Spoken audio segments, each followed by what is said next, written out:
Intimacy is powerful because intimacy makes you a representative of God who can be trusted as God's mouthpiece. You speak the mind of God.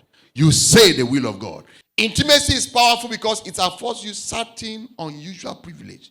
Intimacy with God is necessary because it is the secret of access to God. Intimacy gives you access to God, gives you access to the presence of God. And when you have access to the presence of God, you have access to the power of God. When you have access to the presence of God, you have access to the glory of God. When you have access to the presence of God, you have access to the favor of God. You know, the problem is that a lot of people are asking from outside the presence of God. Are you aware there is a protocol for coming to God's presence in the place of prayer? Enter his gates with thanksgiving. Enter his courts with praise. God has gates.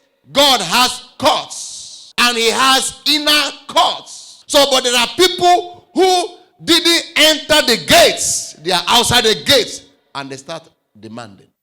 So you can be praying and fasting, but because you did not follow protocol, you are outside the gate.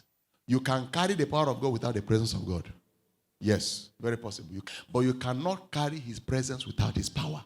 The power of God is like God's complimentary card. When you take it anywhere, doors open. But it's different from when God himself is with you. Without card, he doesn't need introduction. Intimacy gives you the privilege of bargain.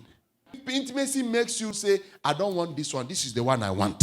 You can negotiate. When your ways are right with God, you can negotiate. You can say, God, that one you talk, I can agree. Intimacy will make you to come that point. When they say in your family, nobody will see this, you say, God is a liar. Me, I will change the order. And God will say, because of you, I am changing the order.